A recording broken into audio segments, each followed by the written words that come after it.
السلام علیکم، میرا نام عنایت اللہ خان ہے اور اپنی یوٹیوب کی طرف سے ایک بار پھر آپ کے سامنے حاضر ہوں۔ 3 موضوعات پہ بات کریں گے۔ پہلی ہے بجٹ۔ کل 11 جون کو بجٹ پاس ہو رہی ہے، جو آج تک آپ لوگ سن رہے تھے کہ بجٹ پاس نہیں ہوگا، تو کل انشاءاللہ آپ کے سامنے آ جائے گا سب کچھ۔ شہباز شریف جو اپوزیشن کو متحد کر رہی ہے، اس کا جو کریڈیبلٹی کا امتحان ہے وہ بھی آپ کل انشاءاللہ دیکھ لیں گے۔ آگے اس پہ بات کریں گے۔ بلاول کی ٹوٹ بٹوٹ کی کار، اور جاوید لطیف نے ایک بار پھر پاکستانیوں کے زخموں پر نمک چڑھا ہے۔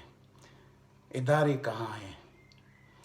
یہ موضوعات ہیں۔ پہلے بات کرتے ہیں ہم بجٹ پر کہ بجٹ میں کیا ہوگا۔ انشاءاللہ بجٹ اکثریت سے پاس ہوگا۔ عوام کو زبردست ریلیف پہلی دفعہ پاکستان کی تاریخ میں ملے گا۔ یہ میں ویسے کسی کے لیے نہیں کہہ رہا کہ مطلب بس کسی کو خوش کرنے کے لیے کوئی ویلاگ کرتا ہے۔ جو اشاریے آ رہے ہیں اس کو دیکھتے ہوئے جو رفتار ہے اس کی، اور وہ منتقل ہو رہا ہے، سارا جو ترقی کا رفتار ہے وہ غریب عوام کی طرف منتقل ہو رہا ہے۔ اور اس بجٹ میں سب سے بڑھ کر جو آج تک کبھی نہیں ہوا کہ 1.25% سے زیادہ کبھی صحت کے لیے نہیں رکھا گیا، تو اس بجٹ میں 18%۔ یہ اتنی بڑی کامیابی، اتنی بڑی بات ہے کہ ہم اس کا سوچ بھی نہیں سکتے۔ یہ آپ لنک کریں اس ہیلتھ کارڈ کی طرف، جو انشورنس کا ہیلتھ کارڈ ہے 8 لاکھ روپے کا، وہ اس کے علاوہ جو 18% صحت پہ خرچ ہوگا، جو نئے اسپتال تعمیر ہو رہے ہیں اس کے متعلق بھی۔ تو اب ہم دیکھتے ہیں کہ یہ پہلی دفعہ جس حکومت کا کارنامہ ہو کہ 1.5% سے لے کر کہ تاریخ تو یہی رہی ہے۔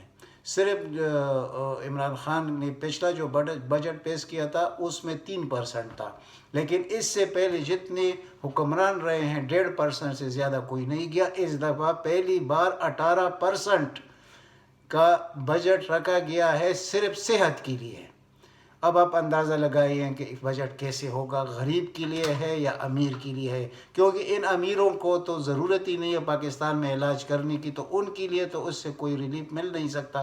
ان کو تو چھینک بھی آتی ہے تو وہ لندن جا کے اس کا علاج کرتے ہیں، تو اس لیے ہم ان کی طرف بات نہیں کریں گے۔ وہ تو کہیں گے کہ بجٹ ناکام ہو گیا، لیکن عوام اب اتنے ناسمجھ نہیں ہے، وہ ان کے سامنے کل آ جائے گا انشاءاللہ۔ باقی بہت کچھ ہے۔ زراعت کے لیے جو پیسہ رکھا گیا وہ بھی آپ کے سامنے ابھی سے میں رکھتا ہوں کہ یہ تاریخی بجٹ ہوگا ایک زراعتی ملک کے لیے جو کہ ایگریکلچر کنٹری ہے، تو اس میں ایک مزارع کے لیے کیا کچھ رکھا گیا یہ بھی آپ کے سامنے آئے گا۔ اور یہ بھی پہلا تاریخ ہوگا پاکستان میں کہ کسی بجٹ میں اتنا بھی ریلیف ملا ہے ایک مزارع کو۔ تو یہ چیزیں یہ آپ کے سامنے میں نے رکھ دی ہے۔ آپ موازنہ کریں گے انشاءاللہ۔ کل کا بجٹ جو پیش ہوگا، آپ سابقہ ادوار کے جو بجٹ ہے ان کے ساتھ اس کا کوئی موازنہ ہو ہی نہیں سکتا، کیونکہ اس کے لیے بہت بڑا دل گردہ چاہیے۔ اور یہ اس صورت میں ہو رہا ہے کہ اس ملک پر پینڈیمک کی شکل میں جو کچھ گزرا ہے، اگر یہ نہ ہوتا، یہ کرونا والا مسئلہ نہ ہوتا، تو آج یہ جو ترقی کا رفتار یہ کہاں سے کہاں ہوتا۔ اب جو وہ پیڈ میڈیا والے بیٹھ کے کہتے ہیں غریب کو کیا فائدہ ہے اس گروتھ ریٹ سے، تو ان کو اچھی طرح معلوم ہے کہ یہ ان کا دل میں کیا ہے اور ان کے زبان پر کیا ہے۔ اسی لیے جب میں الفاظ استعمال کرتا ہوں نا منافقت کی، تو لوگ پھر شکایت کرتے ہیں۔ تو آپ خود سمجھیے کہ جو میں کہہ رہا ہوں اس کی طرف آپ دھیان رکھیں کہ ان کا میڈیا جو پیڈ میڈیا ہے وہ تو ان کے لیے خواہ وہ شہد کے نہریں اور دودھ کے نہریں بھی بہا دیں عمران خان، پھر بھی یہ یہی کہیں گے کہ یہ بجٹ ناکام ہو گیا، یہ عوام دوست نہیں ہے۔ جیسے یہ ان کا وتیرہ رہا ہے عمر بھر کہ شریف خاندان نہ ہو تو دوسروں کو اس طرح لتاڑتے رہو، لیکن وہ ٹائم ان سے گزر گیا۔ یہ سلیکشن سے شروع ہو کر سلیکٹر سے شروع ہو کر پی ڈی ایم تک گئے، پی ڈی ایم ٹوٹ پوٹ کا شکار ہو کر آخر کار وہی عمران خان موجود ہے، اور 2023 میں بھی اسی بجٹ کے وجہ سے انشاءاللہ آپ کو بہت بڑی کامیابیاں 2023 میں اس شخص کو ملنے والی ہیں انشاءاللہ 2/3 میجارٹی کے ساتھ آئے گا. یہ میں آپ یہ ویلاگ اپنے پاس محفوظ رکھیے اور انشاءاللہ پھر آپ کہیے کہ میں نے جو کچھ کہا تھا غلط تھا یا صحیح تھا. اب کشمیر کا بھی الیکشن ہو رہا ہے, اس کے اثرات پورے ملک پر ہوں گے. اب کشمیر میں بھی ابھی سنگل میجارٹی پارٹی جو ہوگی اور جو حکومت بنائے گی وہ پی ٹی آئی بنائے گی. یہ بھی میں ابھی سے آپ کو کہہ دیتا ہوں اور ابھی سے آپ یاد رکھیں. جیسے گلگت بلتستان والا تھا, میں نے آپ کو کیا کہا تھا, اب اس کو بھی یاد کیجئے. کشمیر کے الیکشن کو یعنی بہت زبردست قسم کی جو لوگوں کو سامنے لایا گیا ہے پہلی دفعہ کشمیر میں. عوام ان کو ووٹ دیں گے, اس ویژن کو ووٹ دیں گے جو عمران خان کا ہے. تو اس بجٹ سے بہت کچھ حاصل ہونے والا ہے پاکستان کو, اور غریب عوام کو اور عام عوام کو بہت کچھ ملنے والا ہے انشاءاللہ. اپوزیشن جو پروگرام کر رہی ہے کہ میں نے جیسے ابتدائیہ میں آپ کو کہا کہ کریڈیبلٹی کا امتحان شہباز کا, وہ کریڈیبلٹی تو پہلے کہیں نہیں تھی. اب اس نے جو شوشہ چوڑا ہے کہ آج اس نے میٹنگ کی اپوزیشن کے ساتھ کہ کل ہم نے کیا کرنا ہے بجٹ کے دوران, اور پھر یہ بات وہی دیے گئے.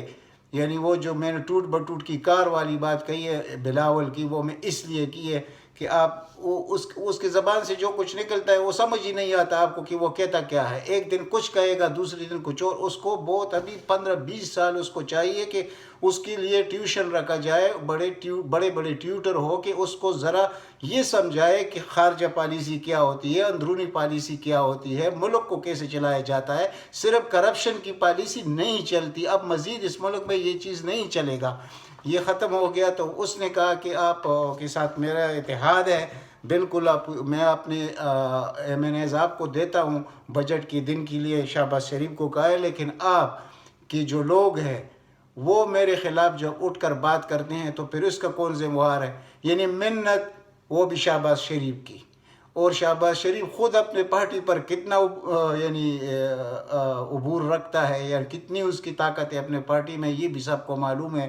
میں ابھی سے کہہ دیتا ہوں, انہوں نے احسن اقبال کا ذمہ لیا ہے اور چند جو لوگ ہیں ان کا ذمہ لیا, شاہدہ خان عباسی کا ذمہ لیا ہے کہ یہ لوگ آپ کو کچھ نہیں کہیں گے. یعنی وہ جیسے کسی بچے کو آپ کہتے ہیں نا آپ ڈرے نہیں, آپ کو فلانا کچھ نہیں کہے گا. تو یہ کہا ہے شہباز شریف نے بلاول کو. تو کل آپ دیکھیے شہباز شریف کی یہ جو اس نے وعدہ کیا ہے بلاول کے ساتھ یہ کیسے پورا ہوتا ہے. یہ کبھی نہیں پورا ہوگا انشاءاللہ. آپ دیکھ لیں گے آپس میں لڑ پڑیں گے اور پھر واک آؤٹ کر کے جائیں گے اور بجٹ اکثریت سے پاس ہو جائے گا. یہ میں آپ کے سامنے میں نے جو رکھا ہے انشاءاللہ آپ کو یہ نظر بھی آ جائے گا. اب دوسری طرف ہم بات کرتے ہیں کہ عمران خان اس قوم ان کرپٹ سیاستدانوں پر ایک یعنی عذاب الہی کی طرح نازل ہو چکا ہے. یعنی آپ یقین کیجئے جب لوگ دیکھتے ہیں ان کے یعنی جو کردار رہا ہے پچھلے 13-14 سال میں, لوگ حیران ہوتے ہیں کہ بھائی جس طرح یہ ان دو پارٹیوں نے اس ملک کو لوٹا ہے یہ تو تاریخ میں کبھی ہوا نہیں ہے. اس طرح تو کسی کی دشمن کے گھر کو بھی کوئی نہیں لوٹتا جس طرح ان دو خاندانوں نے لوٹا ہے, خصوصاً شریف خاندان نے. اور شریف خاندان اب یہ ایک نیا شوشہ چھوڑا جا رہا ہے, اگر مریم نہیں بن سکتی تو مریم کا بیٹا وزیر اعظم پاکستان بنے گا. جیسے کہ یہ لوگ ان خاندان کے غلام در غلام آتے رہے ہیں, ایسے نہیں ہوگا. کبھی بھی یہ دو خاندان اقتدار میں نہیں آئیں گے. صرف پیپل پارٹی کو تھوڑا موقع دیا جائے گا اندرونی سندھ میں اگر وہ اپنے لیے حکومت بنا سکے, ورنہ جو حال انہوں نے سندھ کا کیا ہے وہ تو کسی کنڈرات سے بھی کم نہیں ہے. یعنی یہ آپ لوگ کراچی کی بات یہ کرتے ہیں کہ کراچی کے ساتھ کیا ہوا.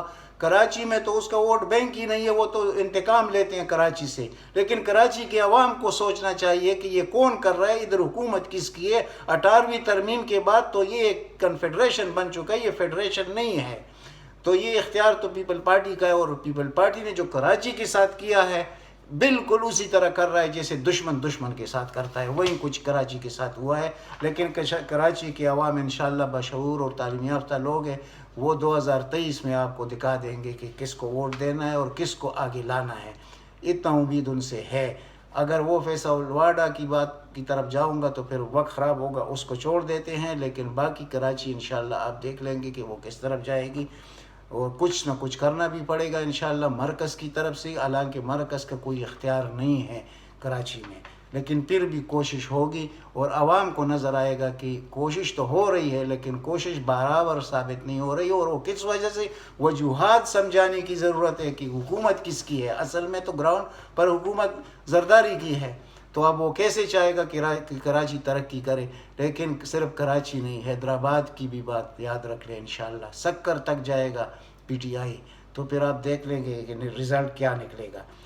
اب بات کرتے ہیں جاوید لطیف کی۔ جاوید لطیف کی ضمانت ہوئی، لوگوں نے یعنی اتنے شہدے عوام آپ نے کبھی دنیا میں دیکھے ہوں کہ ایک غدار شخص کے اوپر پھول برسائے اور اس کے بعد وہ دوبارہ وہی تقریر کرے اور اس سے بڑھ کر کہے کہ ہم ان لوگوں کے پاکستان کو پاکستان کبھی نہیں کہیں گے۔ یعنی اس نے کیا کہا؟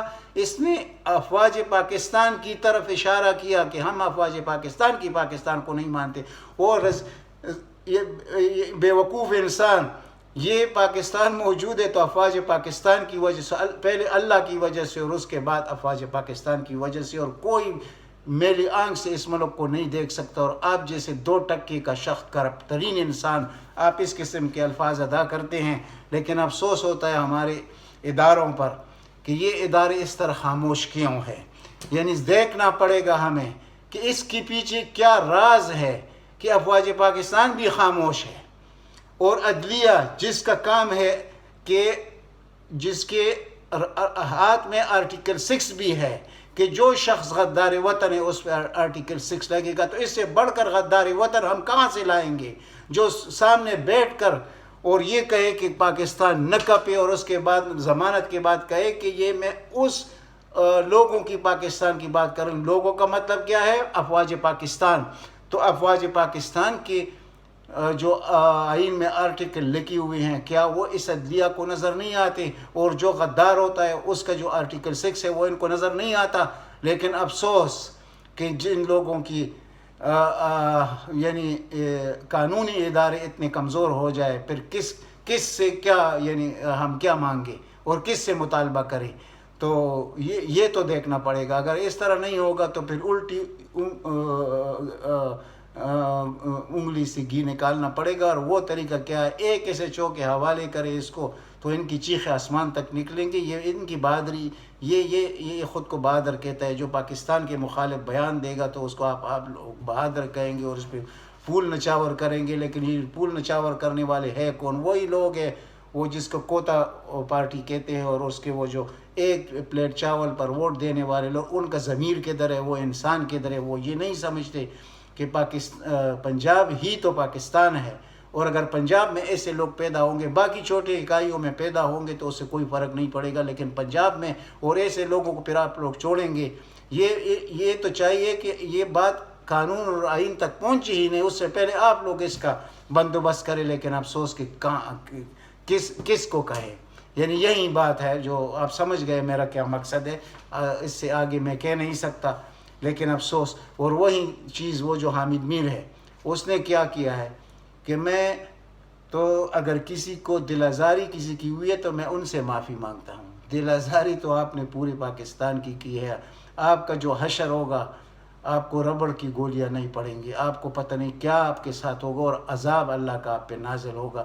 جس نے اس ملک کے ساتھ زیادتی کی ہے، خواہ کسی بھی شکل میں، آج تک میں نے نہیں دیکھا کہ وہ لوگ بچ گئے ہوں، یعنی کہ ان کو اللہ کی طرف سے ان پہ عذاب نازل ہوتا ہے۔ اس شخص پر یہ یاد رکھیے میری بات کہ دیکھیں اندرا گاندھی کے اولاد کے ساتھ کیا ہوا، مجیب الرحمان کے اولاد کے ساتھ کیا ہوا، بھٹو کے اولاد کے ساتھ کیا ہوا، یعنی کوئی مرد ہی نہیں رہا پورے خاندان میں۔ آپ اس سے اندازہ لگائیں جس نے پاکستان کے ساتھ دشمنی کی ہے اس کا انجام یہی ہوتا، اور اس حامد میر کا جو انجام ہوگا، یعنی وہ کہتے ہیں کہ آپ اتنے سخت الفاظ استعمال کریں۔ اس کا یہ جو ایوارڈ وصول کرنے گیا بنگلہ دیش میں اپنے باپ کا، اس کا باپ بھی افواج پاکستان اور پاکستانی ریاست کا مخالف تھا، اس کا بھی نام تھا پتہ نہیں وہ وارث میر۔ تو اس کو ایوارڈ جب اس وقت یہ حاصل کر رہا تھا اپنے باپ کا، تو اس کے کیا الفاظ تھے افواج پاکستان کے خلاف، اور اس کے سامنے بیٹھ کر کہنے لگا میڈیا کو کہ آپ لوگ عالمی عدالت میں ایسا افواج پاکستان کے خلاف کیوں نہیں جاتے۔ یعنی جو حادثہ ہوا مشرقی پاکستان کا، اس کو ہو گئے 50 سال، اور یہ اس کی 30 سال بعد یہ بات کر رہا ہے. آپ اندازہ کریں کہ 30 سال بعد تو لوگ ریٹائر ہو کر گھر چلے جاتے ہیں. اب یہ وہ فوج نہیں ہے، یہ کسی اور قسم کی افواج ہے. پوری دنیا کو یہی ڈر لگا ہوا ہے کہ ان کو ہم کیسے نیست و نابود کریں، لیکن دنیا نیست و نابود ہوگی. یہ افواج پاکستانی اس کی طرف بڑے بڑے ہستیوں کے اشارے ہیں اور اس ملک کی طرف اشارے ہیں. تو اس جیسے 2 ٹکی کے لوگ بات کریں گے اور پھر اس کا کوئی جواب دینے والا نہیں ہوگا. وہ کیا کہتا ہے کہ میں تو معافی مانگتا ہوں ان لوگوں سے جن کے معذرت کرتا ہوں ان لوگوں سے اگر کسی کو میری بات بری لگی ہو. یہ اس نے نہیں کہا کہ میں معافی مانگتا ہوں، اور معافی تو اس کا باپ بھی مانگے گا، یہ بھی یاد رکھے، اور افواج پاکستان سے مانگے گا، اور بہت بڑے یعنی منت ترلی اور پیر پکڑ کر یہ معافی مانگے گا.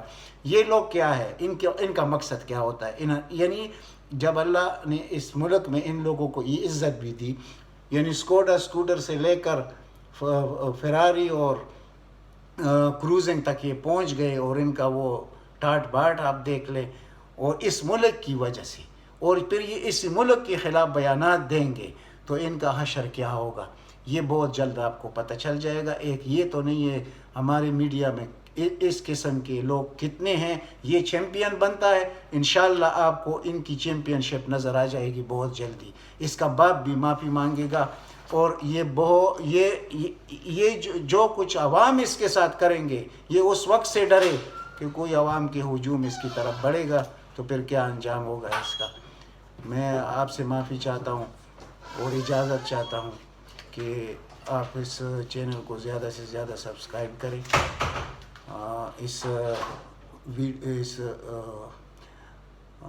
اس ویلاگ کو آپ زیادہ سے زیادہ شیئر کریں تاکہ عام آدمی تک میری بات پہنچے. اللہ تعالیٰ آپ سب کو اپنے حفظ و امان میں رکھے. والسلام.